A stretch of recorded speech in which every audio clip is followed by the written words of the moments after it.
Hello, good morning student. How are you today? Ya, berjumpa lagi dengan Miss Riris dengan materi PKN. Sekarang kita membahas mengenai penetapan Pancasila sebagai dasar negara. Oke, yang pertama kita pelajari itu adalah peristiwa-peristiwa penting yang terjadi sebelum penetapan Pancasila sebagai dasar negara. Di sini Miss sudah ringkaskan. Yang pertama karena kekalahan Jepang terhadap Sekutu. Jadi pada tanggal 6 Agustus dan 9 Agustus, Sekutu membom atom kota besar di Jepang, yaitu Hiroshima dan Nagasaki. Nah, Sekutu membom atom Jepang sehingga Jepang mengalami banyak kekalahan dan kehancuran, sehingga kekuatan mereka lemah pada saat itu. Makanya ke tanggal 14 Agustus, Jepang menyerah tanpa syarat kepada Sekutu. Nah, itu menjadi kabar baik bagi Indonesia, artinya Indonesia bisa merebut kemerdekaannya lebih cepat, gitu ya. Nah, tanggal 7 Agustus dibentuklah PPKI, Panitia Persiapan Kemerdekaan Indonesia, sebagai pengganti BPUPKI. Nah, tanggal 8 Agustus ada 3 tokoh pendiri negara, yaitu Soekarno, Muhammad Hatta, Rajiman Widyaningrat. Mereka berangkat menemui Jenderal Besar Trauci di Saigon, Vietnam. Nah, hasil pertemuan mereka dipilihlah Soekarno sebagai ketua PPKI dan Muhammad Hatta sebagai wakilnya. Nah, jadi setelah itu PPKI langsung mengerjakan tugas-tugasnya sehingga tepat tanggal 17 Agustus Insinyur Soekarno memproklamasikan kemerdekaan Indonesia kepada seluruh dunia. Artinya Indonesia merdeka, bebas dari penjajah. Nah, setelah Indonesia merdeka 17 Agustus, besoknya 18 Agustus PPKI mengadakan sidang dan berhasil menetapkan 3. Yang pertama menetapkan Undang-Undang Dasar 1945, yang kedua memilih presiden dan wakil presiden, yang ketiga membentuk KNIP sebagai pembantu atau penolong presiden dan wakil presiden untuk menjalankan tugas pemerintahannya. Nah, semangat pendiri negara dalam merumuskan dan menetapkan Pancasila sebagai dasar negara.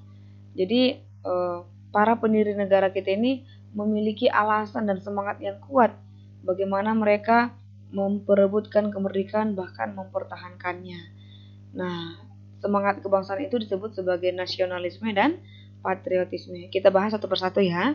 Yang pertama itu nasionalisme adalah suatu paham yang menganggap bahwa kesetiaan tertinggi itu diserahkan kepada negara gitu, kepada bangsanya. Itulah namanya nasionalisme, mengutamakan bangsa dulu baru pribadinya. Nah, ada 2 faktor pembentuk nasionalisme. Yang pertama faktor objektif seperti bahasa, warna kulit, kebudayaan, adat, agama, wilayah, kewarganegaraan, dan ras.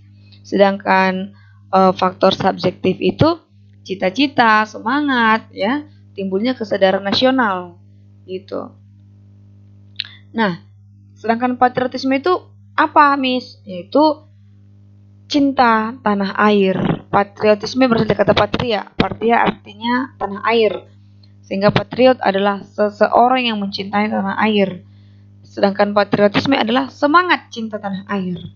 Atau sikap yang siap mengorbankan semuanya untuk mempertahankan bangsanya. Dan itulah yang dimiliki oleh para pahlawan kita sehingga kita bisa sampai sekarang.